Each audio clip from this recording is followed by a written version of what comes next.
Praise Lord. ദൈവത്തിന് നന്ദിയോട് സ്തോത്രം ചെയ്യുന്ന എല്ലാ പ്രിയപ്പെട്ടവരും കർത്താവായ യേശുക്രിസ്തുവിന്റെ നാമത്തിൽ എൻ്റെ സ്നേഹവന്ദനത്തെ അറിയിക്കുന്ന എല്ലാവരും സുഖത്തോട് ക്ഷേമത്തോട് സന്തോഷത്തോടായിരിക്കുന്നെന്ന് വിശ്വസിക്കുന്നു. ധാരാളമായിട്ട് എല്ലാവരെയും ദൈവം അനുഗ്രഹിക്കട്ടെ.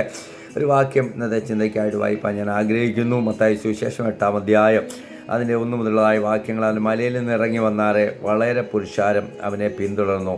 അപ്പോൾ ഒരു കുഷ്ഠരോഗി വന്ന് അവനെ നമസ്കരിച്ചു. കർത്താവേ, നിനക്ക് മനസ്സുണ്ടെങ്കിൽ എന്നെ ശുദ്ധമാക്കുവാൻ കഴിയുമെന്ന് പറഞ്ഞു. അവൻ കൈ നീട്ടി അവനെ തൊട്ടു. എനിക്ക് മനസ്സുണ്ട്, നീ ശുദ്ധമാകുക എന്ന് പറഞ്ഞു. ഉടനെ കുഷ്ഠം മാറി, അവൻ ശുദ്ധമായി. യേശു അവനോട്, നോക്കൂ, ആരോടും പറയരുതേ, അവർക്ക് സാക്ഷ്യത്തിനായി നീ ചെന്ന് നിന്നെ തന്നെ പുരോഹിതനെ കാണിച്ച് മോശ കൽപ്പിച്ച വഴിപാട് കഴിക്കുക എന്ന് പറഞ്ഞു. ദൈവത്തിന് നന്ദിയോട് സ്തോത്രം. നമ്മൾ ഈ വിഷയം നമുക്കറിയാവുന്ന വാക്യമായി ഈ 8-ാം അധ്യായം 5 കർത്താവ് അത്ഭുതങ്ങൾ ദൈവത്തിന് സ്തോത്രം ചെയ്ത ഒരു അധ്യായമാണ്. ദൈവത്തിന് സ്തോത്രം. ഹല്ലേലൂയ. ഇവിടെ വായിക്കുകയാണ്. നമുക്കറിയാം 5, 6, 7 അധ്യായം അവൻ കർത്താവ് ഗിരിപ്രഭാഷണം മലയിൽ കയറിയിട്ട് ശിഷ്യന്മാരോടും തൻ്റെ കൂടെ വന്ന പുരുഷാരത്തോടും ദൈവവചനത്തിൽ നിന്ന് വളരെ ആഴമായിട്ട് ശക്തമായിട്ട് സംസാരിക്കുന്നതായിട്ട് നമുക്ക് കാണുവാൻ കഴിയുന്നു. എന്നിട്ട് ഹല്ലേലൂയ, അവൻ 8-ാം അധ്യായത്തിൽ കർത്താവ് പറയും, അവൻ മലയിൽ നിന്ന് ഇറങ്ങി വന്നാറേ. ദൈവത്തിന് സ്തോത്രം. പ്രിയമുള്ളവരെ, നമ്മുടെ ജീവിതത്തിൽ ഹല്ലേലൂയ കർത്താവ് നമ്മുടെ ഭവനത്തിൽ ഒന്ന് ഇറങ്ങി വരണം. ഇവിടെ പറയുക, മലയിൽ നിന്ന് ഇറങ്ങി വന്നു. ദൈവത്തിന് സ്തോത്രം. നമ്മുടെ കുടുംബത്തിൽ, നമ്മുടെ വ്യക്തിപരമായ ജീവിതത്തിൽ ദൈവത്തിന് സ്തോത്രം. നമ്മളായിരിക്കുന്ന മണ്ഡലത്തിൽ, സാഹചര്യത്തിൽ ദൈവത്തിന് സ്തോത്രം. നമ്മുടെ ചർച്ചിൽ കർത്താവ് ഒന്ന് ഇറങ്ങി വരുവാൻ ആഗ്രഹിക്കുക. കർത്താവ് ഇറങ്ങി വന്നാൽ ചില അത്ഭുതങ്ങൾ നടക്കും. ദൈവത്തിന് സ്തോത്രം. കർത്താവിനെ ഒന്ന് വിളിക്കാം. പ്രിയമുള്ളവരെ, കർത്താവ് ഒന്ന് ഇറങ്ങി വരുവാൻ നമുക്കൊന്ന് ഹാലിലെ കർത്താവിനോട് പറയും, എൻ്റെ ഭവനത്തിലൊന്ന് വാ, എൻ്റെ വിഷയങ്ങളുടെ മേൽ, എൻ്റെ പ്രതിസന്ധികളുടെ മേൽ, എൻ്റെ ഭാരത്തിൻ്റെ മേൽ, എൻ്റെ രോഗത്തിൻ്റെ മേലൊന്ന് ഇറങ്ങി വന്ന് എനിക്ക് വേണ്ടി പ്രവർത്തിക്കണമെന്ന് എത്ര പേർക്ക് പറയുവാൻ കഴിയും? ഇവിടെ പറയുക, പുരുഷാരത്തെ അവൻ പിന്തുടർന്നു. അപ്പോൾ ഒരു കുഷ്ഠരോഗി. ഒന്നാമത്തെ അത്ഭുതം 8-ാം അധ്യായത്തിൽ 1-ാം വാക്യം മുതൽ വായിക്കുമ്പോൾ ഒരു കുഷ്ഠരോഗി വന്ന് അവനെ നമസ്കരിച്ചെന്ന യേശുവിനെ നമസ്കരിച്ചു. കർത്താവേ, നിനക്ക് മനസ്സുണ്ടെങ്കിൽ എന്നെ ശുദ്ധമാക്കുവാൻ കഴിയും. അവൻ സമൂഹത്തിൽ ഒറ്റപ്പെട്ടവൻ. ഹല്ലേലൂയ. അവന് മറ്റുള്ളവരുടെ അടുക്കൽ ചെല്ലുവാൻ കഴിയത്തില്ല. ആലയത്തിൽ അവന് കയറുവാൻ കഴിയത്തില്ല. അങ്ങനെയുള്ള ഒരുവൻ യേശുവിൻ്റെ അടുക്കൽ കടന്നു വന്ന് പറയുക, എന്നെ ശുദ്ധമാക്കുവാൻ കഴിയും. ഇത് പലപ്പോഴും നമ്മൾ ഒറ്റപ്പെടുന്നതിൻ്റെ അവസ്ഥയിൽ നമ്മൾ കടന്നു വന്നിട്ടില്ലയോ? പ്രതിസന്ധിയുടെ അവസ്ഥയിൽ നമ്മൾ കടന്നു വന്നിട്ടില്ലയോ? എന്നാൽ യേശുവിനോട് പറയും, എൻ്റെ ഭവനത്തിലൊന്ന് വാ, വ്യക്തിപരമായ ജീവിതത്തിലേക്ക് എൻ്റെ ഒന്ന് കടന്നു വാ. യേശു ഇവിടുന്ന് മലയിൽ നിന്ന് ഇറങ്ങി വന്നപ്പോൾ കുഷ്ഠരോഗി വന്നിട്ട് യേശുവിനെ നമസ്കരിച്ചിട്ട് പറയുക, നിനക്ക് മനസ്സുണ്ടെങ്കിൽ എന്നെ ശുദ്ധമാക്കുവാൻ കഴിയും. അവൻ കൈ നീട്ടി അവനെ തൊട്ടെന്ന. ഹല്ലേലൂയ. യേശു ഒന്ന് തൊടുവാൻ ആഗ്രഹിക്കും. പ്രിയമുള്ളവരെ, ഇന്ന് രാവിലെ എന്നെ കേട്ടുകൊണ്ടിരിക്കുന്ന പ്രിയപ്പെട്ടവരെ, വിഷയത്തിലെ അനുഭവിക്കുന്ന ദുഃഖങ്ങൾക്ക്, അനുഭവിക്കുന്ന പ്രശ്നങ്ങൾക്ക് പരിഹാരം വരണമെങ്കിൽ യേശു ഒന്ന് തൊടുവാൻ ആഗ്രഹിക്കുക. ദൈവത്തിന് സ്തോത്രം. യേശു അവനെ തൊട്ടു. ഹല്ലേലൂയ. ഇങ്ങനെയാണ് അവിടെ എഴുതിയിരിക്കുന്നത്. യേശു അവനെ തൊട്ടു. ഹല്ലേലൂയ. എന്നിട്ട് പറയുക, ദൈവത്തിന് സ്തോത്രം, കൈ നീട്ടി അവനെ തൊട്ടു. എനിക്ക് മനസ്സുണ്ട്, നീ ശുദ്ധമാകുക എന്ന് പറഞ്ഞു. ഹല്ലേലൂയ.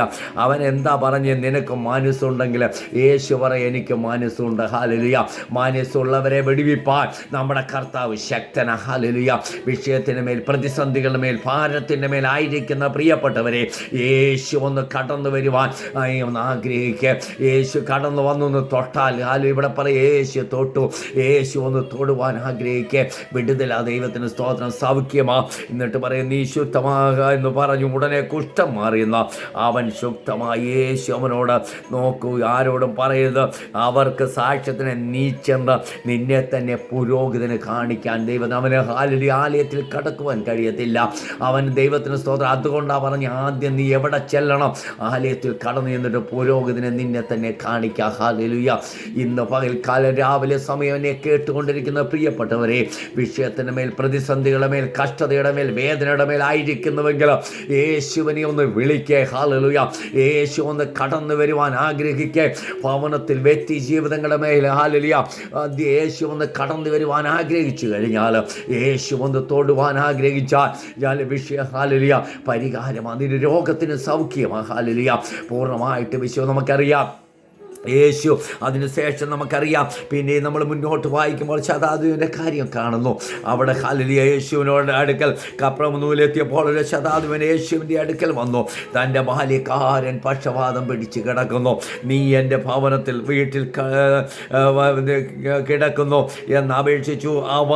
അവനോട് ഞാൻ വന്ന് അവനെ സൗഖ്യമാക്കും എന്ന് പറഞ്ഞ് യേശു ശതാധിപൻ പറഞ്ഞു, കർത്താവേ, നീ എൻ്റെ പുരയ്ക്കകത്ത് വരുവാൻ ഞാൻ യോഗ്യനല്ല, നീ ഒരു വാക്ക് മാത്രം കൽപ്പിച്ചാൽ മതി. രണ്ടാമത് നമ്മൾ കാണുന്നത് ശതാധിപൻ്റെ ഹല്ലേലൂയ ബാല്യക്കാരൻ സൗഖ്യമില്ലാതെ കിടക്കുക. അവൻ വന്ന് യേശുവിനോട് പറയുക, നീ ഹല്ലേലൂയ ഒരു വാക്ക് മാത്രം കൽപ്പിച്ചാൽ എൻ്റെ പുരയ്ക്കകത്ത് വരുവാൻ ഞാൻ യോഗ്യനല്ല. എത്ര പേർക്ക് പറയുവാൻ കഴിയും, കർത്താവെ, ഒരു വാക്ക് കൽപ്പിക്കാൻ, എൻ്റെ എനിക്കൊന്ന് വിടുതൽ ലഭിപ്പാൻ, എനിക്കൊന്ന് സൗഖ്യം പ്രാപിപ്പാൻ, കർത്താവെ, നീ ഒരു വാക്ക് കൽപ്പിച്ചാൽ മതി. എന്നിട്ട് നമുക്കവിടെ കാണുന്നത് ഇങ്ങനെ, എന്നിട്ട് അവൻ പറയുന്നത് ഇങ്ങനെ, ദൈവത്തിന് സ്തോത്രം. എന്നിട്ട് പറയുക, യോഗ്യനല്ല, ഞാൻ ഒരു വാക്ക് മാത്രം കൽപ്പിച്ചാൽ നിന്റെ പാലിക്കാനവ ഞാനും അധികാരത്തിന് കീഴിലുള്ളവനാകുന്നു. ഞാൻ ഒരുവനോട് പോക എന്ന് പറഞ്ഞാൽ പോകുന്നു, മറ്റൊരുത്തനോട് വരിക എന്ന് പറഞ്ഞാൽ വരുന്നു, എൻ്റെ ദാസനോട് ഇത് ചെയ്യുക എന്ന് പറഞ്ഞാൽ അവൻ ചെയ്യുന്നു എന്ന് ഉത്തരം പറഞ്ഞു. ഇത് കേട്ടിട്ട് യേശു അതിശയിച്ച് ചെല്ലുന്നവരോട് പറഞ്ഞത്, ഇസ്രായേലിൽ കൂടെ ഇത്ര വലിയ വിശ്വാസം, അവൻ്റെ വിശ്വാസം അത്ര വലുതായിരുന്നു.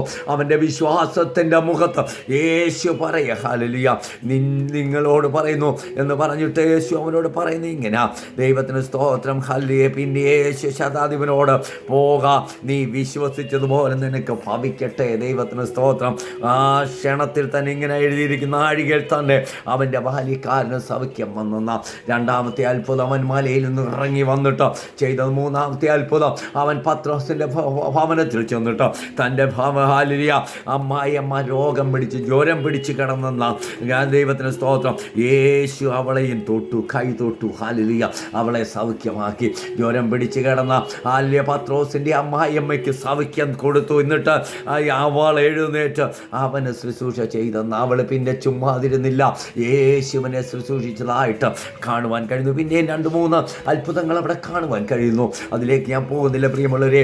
യേശു തൊട്ട് അത്ഭുതം ചെയ്യും, വിടുതലയക്കും. എൻ്റെ കർത്താവ് എന്നെ ഒന്ന് തൊടുവാൻ, അല്ലെങ്കിൽ എൻ്റെ വിഷയത്തിന് മേലൊന്ന് തൊടുവാൻ എത്ര പേർ ആഗ്രഹിക്കുന്നു. തീർച്ചയായിട്ടും വിടുതല നമുക്കറിയാം. മാർക്കോസിൻ്റെ സുവിശേഷം, ഹല്ലേലൂയ, നമുക്കറിയാവുന്നൊരു കാര്യമാണ്. മാർക്കോസിൻ്റെ സുവിശേഷം 7-ാം അധ്യായത്തിൽ നമ്മളവിടെ ഇങ്ങനെ വായിക്കുമ്പോൾ കാണുവാൻ കഴിയുന്നു. ദൈവത്തിന് സ്തോത്രം. അവിടെ ഇങ്ങനെയാണ് എഴുതിയിരിക്കുന്നത്, നായിൻ എന്ന പട്ടണത്തിൽ പോകുമ്പോൾ അവൻ്റെ ശിഷ്യന്മാരും വളരെ പുരുഷാരും കൂടെ പോയെന്ന. അവൻ പട്ടണത്തിൻ്റെ വാതിലിനോട് അടുത്തപ്പോൾ മരിച്ചുപോയ ഒരുത്തിനെ പുറത്തു കൊണ്ടുവരുന്നു. അവനെ അമ്മയ്ക്ക് ഏകജാതനായിരുന്നു. അതൊന്നും ഞാൻ പറയുന്നില്ല. എന്നിട്ട് പറയുകയാണ്, അവളെ കണ്ടിട്ട് കർത്താവ് മനസ്സലിഞ്ഞു. അവളെ കണ്ടിട്ട് കർത്താവ് മനസ്സലിഞ്ഞു. അവളോട് കരയേണ്ട എന്ന് പറഞ്ഞ് അവൻ അടുത്തെത്തിയെന്ന് മഞ്ചം തൊട്ടു. ചുമക്കുന്നവർ നിന്നിവിടെയും. യേശു തൊട്ടു. എവിടെയാണ്? മഞ്ചത്തേൽ യേശു തൊട്ടു. ചുമക്കുന്നവർ നിന്നു. ആ സഹോദരിയോട് പറയുക, നീ കരയേണ്ട എന്ന്. പ്രിയമുള്ളവരെ, കരയേണ്ട എന്ന അധികാരത്തോട് പറയുവാൻ കഴിയുന്നവന് ഇന്ന് നമ്മുടെ മധ്യേ കടന്നു വന്നിട്ടുണ്ട്. എത്ര പേർക്ക് വിശ്വാസമുണ്ട്? ഈ രാവിലെ എൻ്റെ കരച്ചിലിനെ കാണുന്നവൻ, എൻ്റെ സങ്കടത്തെ അറിയുന്നവന് എൻ്റെ അടുക്കൽ കടന്നു വന്നിട്ടുണ്ട്. അധികാരത്തോട് പറഞ്ഞാൽ അതിന് പരിഹാരം വരുത്തുവാൻ അവന് കഴിയും. പ്രിയമുള്ളവരെ, പരിഹാരം വരുത്തുവാൻ കഴിയുന്നവനാ അധികാരത്തോട് പറയുന്ന നീ കരയേണ്ട എന്ന് നമുക്കറിയാം. പിന്നെ അവിടെ സംഭവിച്ചത് എന്തെന്ന്, ദൈവവചനം മരിച്ചവൻ എഴുന്നേറ്റിരുന്ന് സംസാരിക്കുവാൻ തുടങ്ങിയെന്ന് അവനെ അമ്മ കേൾപ്പിച്ചു കൊടുത്തെന്ന. ദൈവത്തിന് ചില വിഷയങ്ങളുടെ മേൽ, പ്രതിസന്ധികളുടെ മേൽ, പ്രശ്നത്തിന് മേൽ യേശുവിനെ ഒന്ന് ക്ഷണിക്കുക, യേശുവിനെ ഒന്ന് വിളിക്കുക. ഹല്ലേലൂയ, നിന്റെ വിഷയത്തിന് പരിഹാരമാ. ഒന്ന് തൊടുവാൻ ആഗ്രഹിക്കുക. യേശു തൊട്ടാ വിടുതല. പ്രിയമുള്ള കുഷ്ഠ നമുക്കറിയാം, യേശു കുഷ്ഠരോഗിയെ തൊട്ടു, വിടുതൽ. പത്രോസിൻ്റെ അമ്മായിയമ്മയെ തൊട്ടു, വിടുതൽ. ഹല്ലേലൂയ. ഇവിടെ നായിന് ആ പട്ടണത്തിൽ ഹല്ലേലൂയ വിധവയായ മകൻ മഞ്ചത്തിൽ കൊണ്ടുവരിക. അവൻ മരിച്ചു അടക്കുവാനായിട്ട് പോയവനെ ഹല്ലേലൂയ യേശു ആ മഞ്ചം തൊട്ടു. ഹല്ലേലൂയ, അവിടെയും സൗഖ്യം. ദൈവത്തിന് സ്തോത്രം. യേശു തൊടുവാനൊന്ന് ആഗ്രഹിച്ചു കഴിഞ്ഞാൽ നമ്മുടെ വിഷയത്തിന് പരിഹാരമാ, നമ്മുടെ പ്രശ്നത്തിന് പരിഹാരമാ.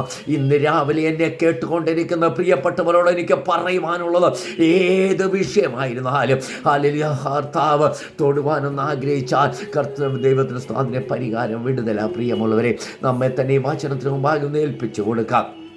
അല്ല ഈ വചനത്തിന് മുമ്പാകെ ഏൽപ്പിച്ചു കൊടുക്കാം. ഈ വചനങ്ങളാൽ ദൈവം നമ്മളെ സഹായിക്കട്ടെ. പരിശുദ്ധ കർത്താവെ, അനുഗ്രഹിക്കപ്പെട്ട വചനത്തിനായിട്ട് സ്തോത്രം. രാവിലെ സമയം ഞങ്ങളെ കേൾപ്പിച്ച നല്ല വചനത്തിന് സ്തോത്രം. കർത്താവെ, ഞങ്ങളെ ഒന്ന് തുടരണമേ, ഞങ്ങളുടെ വിഷയത്തെ മേലൊന്ന് തുടരണമേ. ഇന്ന് രാവിലെ ഹല്ലേലൂയ കർത്താവെ, നീ ഞങ്ങളെ സഹായിക്കണം, വിടിവിക്കണം എന്ന് പ്രാർത്ഥിക്കുന്നു. എല്ലാ പ്രിയപ്പെട്ട ഞാൻ അനുഗ്രഹിച്ച് പ്രാർത്ഥിക്കുന്നു. പ്രാർത്ഥന കേട്ടേക്ക് ആ സ്തോത്രം യേശുവിൻ്റെ നാമത്തിൽ തന്നെ. ആമീൻ.